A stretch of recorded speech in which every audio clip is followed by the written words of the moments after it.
Good afternoon.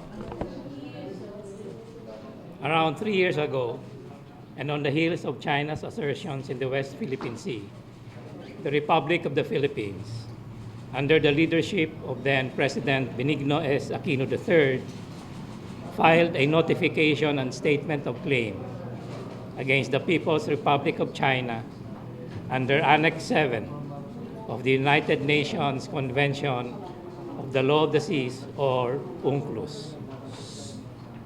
The arbitration filed by the Philippines against China was crafted as a maritime dispute about interpretation or application of UNCLOS.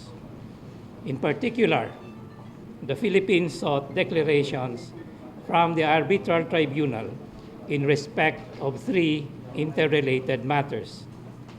Number one, China is not entitled to exercise historic rights over the waters, seabed, and subsoil beyond the limits of its entitlements under UNCLOS in areas encompassed within its so-called 9-line. Number two, various maritime features relied on by China as basis upon which to assert its claims in the South China Sea are not islands that generate entitlement to an exclusive economic zone, or EEZ, or continental shelf, but are rocks within the meaning of UNCLOS Article 1213, or are low tide elevations of submerged banks incapable of generating such entitlements. And number three, China has unlawfully interfered with the exercise of the Philippine sovereign rights and freedoms under UNCLOS and other rules of international law not incompatible with UNCLOS. When we filed our case 3 years ago, the Philippine legal team was hopeful for a favorable ruling, confident that we have a strong case on all issues. The Philippines presented its arguments. We have filed written submissions, which I signed as then agent of the Republic, and later on by Solicitor General Florin Hilbay, who succeeded me in office upon my appointment to the Supreme Court. Solicitor General Hilbay was also privileged to have been among those who presented our case on oral argument before the tribunal in The Hague. Today, the arbitral tribunal has issued its award, agreeing with almost all of our 15 submissions. The tribunal found, among others, that number one, the 9-line is contrary to UNCLOS and has no basis in law. Number two, Scarborough Shoal and 5 other reefs named in our submission are rocks that generate no entitlements to an exclusive economic zone or continental shelf. Number three, Scarborough Shoal has been a traditional fishing ground for fishermen of many nationalities, and that China has unlawfully prevented Filipino fishermen from engaging in traditional fishing in Scarborough Shoal.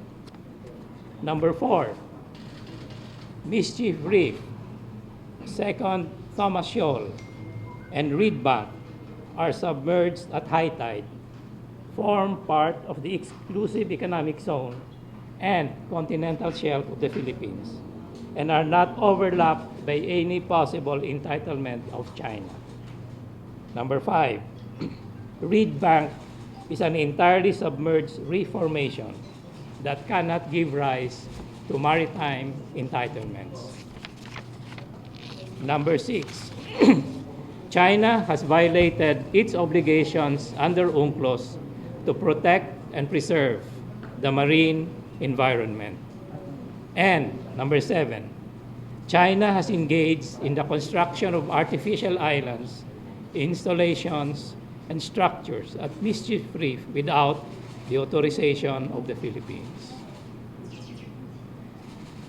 With this award, issued by a distinguished panel of impartial legal experts, the rights and obligations of the parties under UNCLOS are now clarified.